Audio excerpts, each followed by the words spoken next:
The seller now has been in this due diligence process for a couple months. They've already emotionally thinking the company is sold. They've already either planned or buying the house in Palm Springs, right?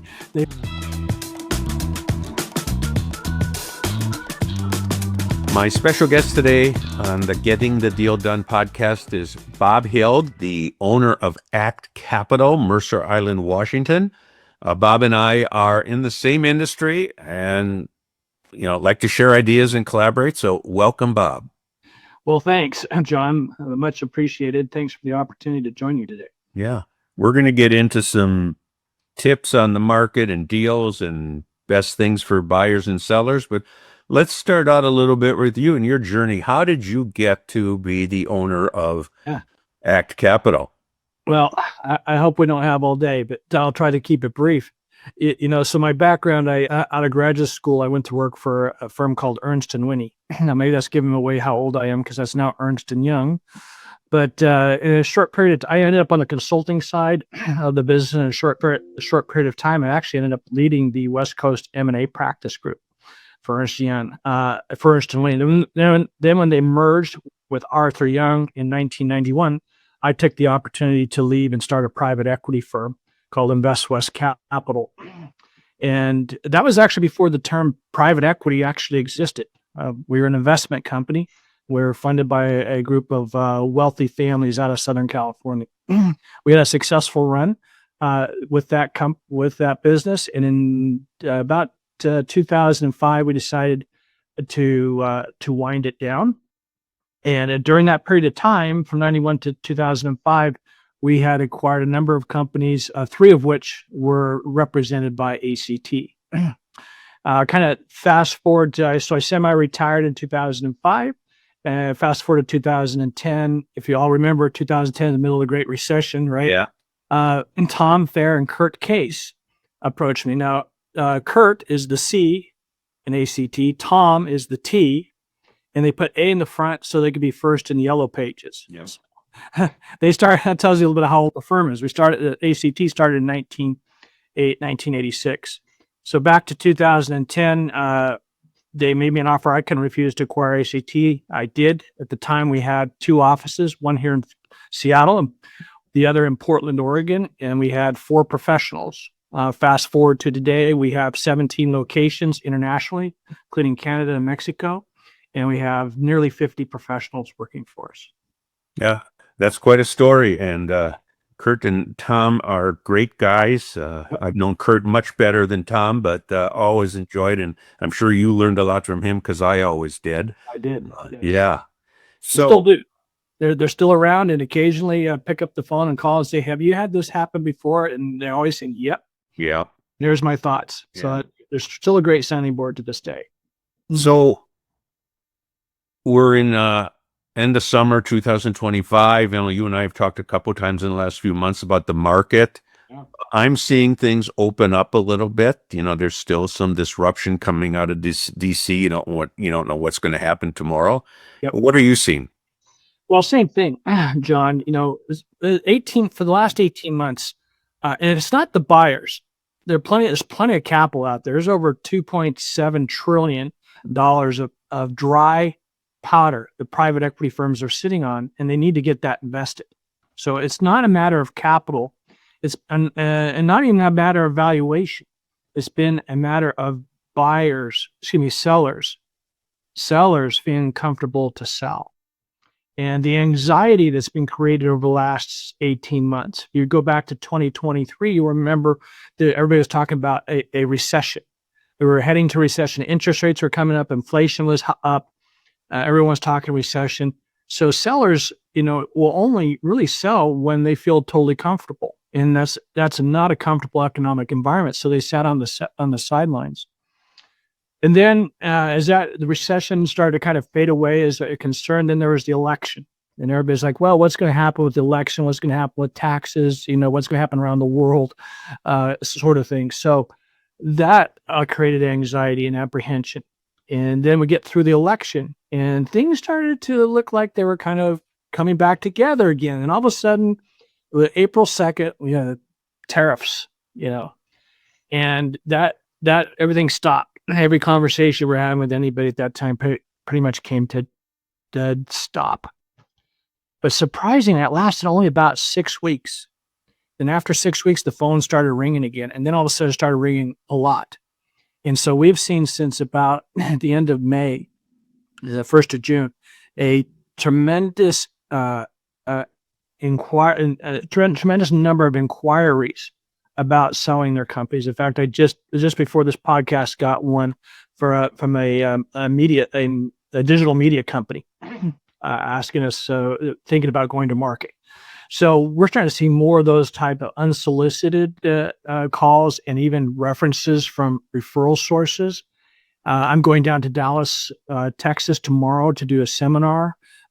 We put out did a modest marketing campaign, and we've got over 20 people, 20 business owners, and these are all business owners with companies that are EBITDA is north of 2 million and greater. We've got 20 of them showing up tomorrow at the Ritz-Carlton in Dallas. So there's been an upswell in the last 6 to 8 weeks of interest from sellers interested in selling their companies. Yeah, you have the acceptance that maybe things aren't going to be stable like everyone wants them to be, or they have been for the most part. Yeah. And so let's get on with life. I think there's a big sense of capitulation. They've been sitting on the sidelines and on their hands for the last 18 to 24 months. And this kind of they've kind of got comfortable. I guess this is the new normal. Many of our clients or prospective clients have not been impacted by tariffs. They're not tariff sensitive. So that kind of went away and they realized it's not going to hurt them. And I think there's a sense of capitulation that, and that perhaps there are better times ahead. So, okay. So let's talk a little bit about, ACT Capitals. What's your business philosophy? Is you've got almost 50 people. You're doing deals. You're in the, I think you're you're in the upper part of the lower middle market, however that's defined, to the middle market. Yeah. That's a good question. So, where we've always kind of defined ourselves is in that lower middle market. We're seeing larger deals come to us now, but they aren't really quite middle market deals. Although we do have a few of those, we do have a few deals that are over 100 million, but most of our transactions are in the 20 million range. So they're in that 2 to 5 million in EBITDA, and that's where we've really made our living and kind of carved out our niche. And part of the reason we carved out that niche is we do have what I call big brothers in the industry, investment banking firms that you're familiar with, that do the larger transactions. And they don't want to do anything less than, say, 10 million in EBITDA. And they don't have any place to refer those to. They get referrals to them. They don't have any place to refer it to. And I'd say about 25% of our 25 to maybe more of our referrals come from, I call our big brother investment banks. And so we've kind of made a living off of that. And that number used to be a lot higher. It's actually gotten lower over time, but we still get a lot of our deal flow from the bigger firms. But our philosophy too has, as far as the ACT culture and philosophy goes, we have a business model that is very flexible. Managing, we only have, out of 50 people, we only have 3 people who are our W-2 employees, and they're on our marketing and HR side of our firm. Everyone else is an independent contractor, including our associates. And that means that they are 100% commission based. And I think that model versus having hired investment bankers and paying them bonuses versus hired associates, one is it allows our business model to be flexible and grow. We don't need a lot of capital to grow. I don't have to invest a lot in salaries and working capital to maintain people. But we also, on the flip side, our percentages of commissions are pretty high. So they do very well once they get going. It takes a year or two to really get going. And once you do, the financial rewards are significant. We have a number of people who are making over $1 million a year, for example. A bit based on the commissions they're deriving. We have young associates that have been out of undergrad about 3 or 4 years are making 250,000 a year, and all commission based. So it's really no different than kind of uh, a real estate brokerage model where all of your agents, or in this case, our managing directors and associates, are all commission based. And I think that helps us attract really talented people who are confident in their capabilities and believe that they can achieve above average results and are willing to take that risk. And I think as a result, we've been able to attract some very high quality people. It can also attract what I call sharks, people who are more motivated by the money than in serving clients. We're very skilled in our hiring process to only bring in those who have a service mentality, who see a purpose or gain purpose from helping other people. And that the money, while it's great and a motivator, it's not necessarily the number one motivator, but it's taking care of clients is. So we've been able to kind of weed through and find people who are highly motivated, service oriented, and are willing to work on commission, which gives us a lot of flexibility. Okay. And as we talked about philosophy, you and I were talking earlier about, someone had said to me a couple of weeks ago, all investment bankers ever say is your best option is go to market. And we were talking about how that isn't necessarily the best option. No, it isn't always the best option. And again, I think it comes back to that, I might say, service mentality. When you look at the client, you look at what's really in their best interest. If you always put their best interest ahead of your own, you will be successful. I'll share a little idiom. My father was a very successful restaurateur, and he always shared with me as a young man growing up that if you take care of the customer, the till will take care of itself. Right. And so we really focus on taking care of customers, doing the right thing for the customer. Because if you ultimately do the right thing for the customer, it ultimately comes back to you, one way, shape, or form. So not all companies are ready to go to market. As you and I talked about a minute ago, I had a prospective client at my office on Friday. His real estate was much, much more than his business, and his business could not be moved.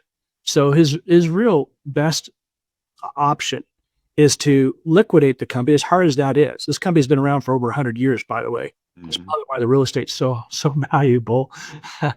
This is a fifth generation owner. And it's kind of hard to tell a fifth generation owner, hey, your best value, that's the highest use of best value to you and your cousins and ancestors is actually to sell off the assets of the business, close the business down, and then sell the real estate. That's the highest and best outcome. And I don't make any money for doing that.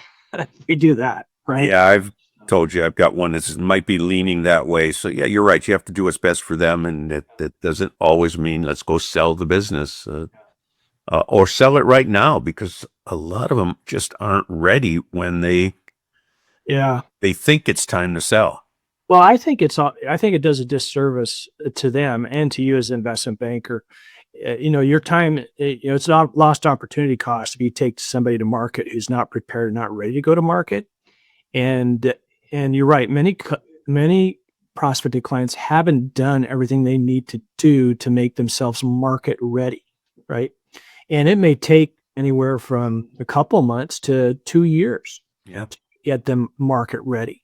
And I think you have to have, we have that conversation in those situations. Now, occasionally they may say, look, I'm burnt out. I'm done. I don't care. Okay. Then here's a couple things you absolutely need to do. Otherwise, it's going to be hard to market your company. Right. So let's make sure we focus on those and we may be able to take you to market. But the longer, this is a marathon. It's not a sprint. Right. And so getting your company ready for sale is something we should be thinking about years in advance and actually put in the hard work and effort to do the things that need to be done to get your company ready to sell. Yeah. And when you do that, like a friend of mine who right before COVID got an unsolicited offer from a big firm in a related industry, and that he he said, I couldn't turn it down. And he was ready. Yeah. He didn't have all those, you know, warts on the business because, because he had systems, he had people in a management team, he had accurate books, etc. Mm-hmm. Yeah. That really matters. Let's talk about a few little, I guess, some things that come up. And we were talking the other day about you were right now and me a number of years ago dealing with multiple shareholders all in the family. How much fun is that? Oh man, I just came from one just a few minutes ago. As you know, in this case, these were not. There are two family members and two unrelated family members, but there's four shareholders in this business, and they all have different objectives.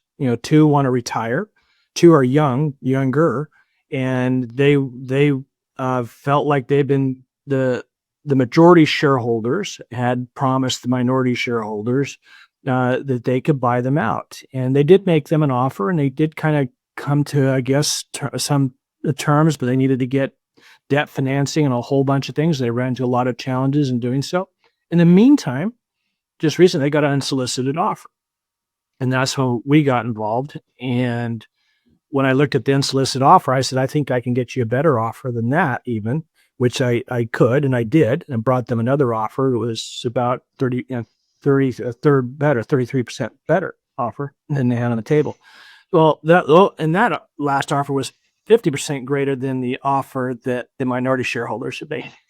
But the minority shareholders are really important. They're the ones driving the growth. A new buyer is going to need these guys, right?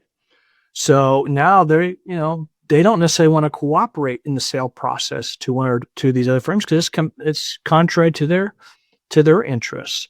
And so anyway, it's going to be a fine needle that I'm going to have to weave through here, or thread through this needle here to get this deal done with the various parties. And I'm an optimist at heart.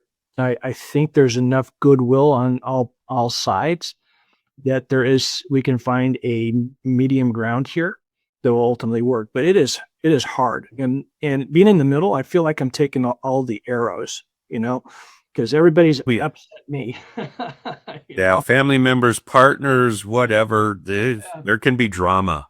There's a lot of drama here. This is got a lot of big egos, a lot of testosterone, and it's going to be a challenge. And so whenever you have partners in a transaction, I usually find if you have one or two partners, generally not very difficult to work through. But whenever you have more than two partners, it seems like it gets more and more challenging because it's hard to get all the partners on the same with the same motivations, right? And in an exit, and that becomes the hard part, as we're talking about in this circumstance, where the two younger ones want to own 100% of it, but they're actually being outbid by somebody else or two other firms. The seller or the majority sellers, they just want the best deal that they can get, and with the less amount of risk, right? Yeah. But the minority shareholders want to pay the least amount for it. Yeah. Want the seller to take more risk, as in a seller note, right? Right. So, when you got parties like that aren't their objectives are clearly not aligned, and the multiple partners, the more partners you get, the harder it is. I know you were telling me about a deal that had, nine family shareholders. 9 family shareholders. In Kurt Case, you remember good old Kurt Case, he had one very similar. They got 12 family members in it, and each one had a different motivation, and it was interesting when we got down to the very end and trying to get them all on board. What you start sorting through what everybody's motivation was. In this case, the one that was holding it up was one of the sisters who had a child with physical disabilities, that was working in the business. And she was fearful that if we sold the company, he would be fired and wouldn't have a job. That was her whole reason for holding out. We finally figured that out, able to work with the buyer to assure that he would have a good employment situation. and actually put an employment agreement into place for them. Yeah, great. So here's another one. When we had lunch a month ago, I said to you, I've got this prospective client, and he says to me, "Don't you have a list of about 10 buyers who want to buy my company now?" And you echoed that you've heard that too, and it's just like, Yeah. what do you think these buyers are out there with signs parading in front of your office? We're all seeking it out. I mean, buyers are seeking us out, but we're more interested in representing the sellers, right? Yeah. And then we'll sort through all the buyers. But we don't. We get be honest. We get contacted by so many buyers. I don't know how we'd even. I guess we can maintain a database, but I mean, it's almost daily that we're being contacted by a private equity firm or unfunded sponsor or just a wealthy individual or wealthy family, and it's just hard to keep a list and a database of what the criteria is for every single one of them. And when we take a seller to market, we're usually trying to target an audience for them, right? Whether it be a strategic buyer in a related industry or a private equity firm that's doing multiple acquisitions in that industry. We're trying to do a targeted list of the best buyers. So we don't, and that's going to be different for every single seller. So no, we don't keep a long list of buyers and just say, here's our list of 10 possible buyers for you. In fact, And it changes all the time because the ones interested in, industry X now, a year from now, they've made an acquisition and they don't want anything to do with industry X. yeah, now they're interested in industry Y, right? Yeah. So, So, I know you published a blog that got quite a bit of feedback recently about what searchers are doing to the market, and these are a lot of mainly younger people who, for the most part, took a class on entrepreneurship through acquisition, and think they can buy a business, yeah, think they can run a business, yeah, having never managed anything. yeah. Well, I gotta start this conversation off by first apologizing to my son-in-law, Cameron. Cameron, they graduated from Harvard Business School a year ago, last May, so it's about a year and a half. And he shared with me that the biggest coming out of Harvard Business School in the year that he graduated, the number one occupation was search funder. So, what's a search funder? Search funders are individuals who, in most cases, have not run much of a business. Let's use Harvard as an example. Harvard actually has alumni and alumni groups that actually will fund and sponsor these young people in businesses. So the idea is that these graduates go out and find a business to buy, and then they bring that business back to the investment group of alumni and pitch them the opportunity. And if they like it, they will invest in it. And they come up with a deal where the student, will get some sweat equity in this business.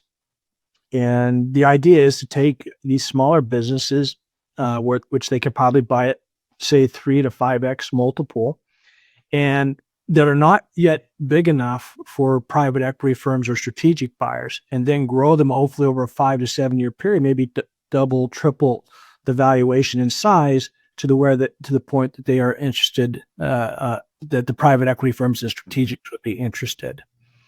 And again, these are bright people, and actually they're very they tend not to be very arrogant. They teach them a bit how to approach these small companies, and they have been very good at ingratiating themselves with business owners. And I'd say this: you asked once, we're talking about what's one of the biggest challenges we're seeing in the M&A world, at least in the small middle market area or lower middle market area, is this plethora of search funders that are coming in the marketplace. Because here's what happens.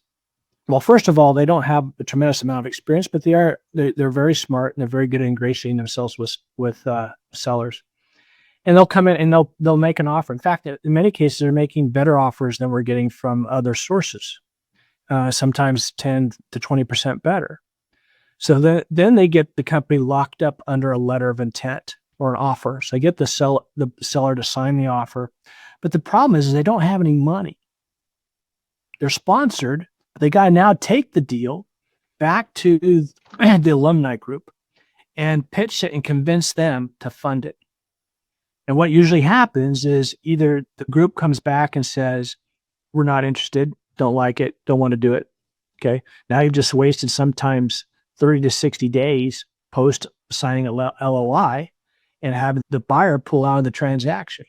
Or the other scenario is what we see happening quite frequently is they come back and say, yeah, my investors won't do the deal at this valuation and we need to retrade the deal. And this is the value we're going to pay. And the part of the challenge is that the seller now has been in this due diligence process for a couple months. They've already emotionally thinking the company is sold. They've already either planned or buying the house in Palm Springs, right? They planned that next chapter in their life and they can see it and it's very tangible. And so when the buyer comes back and says, I got to renegotiate the deal and this is what I can do, then oftentimes the seller capitulates to that. And or they get angry and upset, which I would be too, and they quit the process altogether, or they have to start almost all over again in the process. So these search funders, just remember, they don't have any money. They may have access to capital, but they're not going to get permission to use that capital until they get you signed up under a letter of intent and in due diligence with you. And you can lose a lot of time, effort, and energy at the end of the day because they're not really in control of their money. And that's why people like you and me and others are, getting big on what's your proof of funds. Yeah, show us the money. Show us the money. I think there was a movie phrase of that. Yeah. So, Bob, this has been very informative. Last question. Yep. What do you like to do when you're not doing deals at ACT? Oh, wow. There's so many things I like to do. I appreciate the question. I love anything to do with water. So I love to snow ski. I live on a lake here, Lake Sammamish. My family's very into water skiing and wake surfing. Do a lot of that. I also spend a lot of time cycling. I ride about 5,000 miles a year. I'm involved in a number of different riding events, whether it be the standard Seattle to Portland bike ride or the ride around Mount Rainier or Lodajaw, which is the Logan, Utah to Jackson Hole, Wyoming, 220 miles and 12,000 feet of vertical in one day. And with a standard elevation of about 7,500 feet. So it was one of those, but I'm a family guy. I've got 5 kids and last one is off in college now. And so I'm looking forward to the next phase of life with grandkids and having them on the lake, and my wife and I enjoying the family. That's number one for us, is our family, and everything else we do involves our family. Whether they all like to snow ski, they all like to water ski, they actually all like to golf. We do play a fair amount of golf together too. So we have a lot of activities that we can do together as a family, and that to me is what brings me the greatest joy. Yeah. Well, that's what it's all about. It's not about, like you said, the sharks who want nothing to making more money. It's about, what do you do with the money for your family, for others, etc. So, Bob, thank you for being on. Again, this is Bob Hild, the owner of ACT Capital, Mercer Island, Washington, a very successful and fun to work with. We call you a small investment bank. Yeah, that's fine. We'll do with that. Yep. Bob, thanks a lot for being here. Thank you. Thanks, John. Thanks for the opportunity. Take care.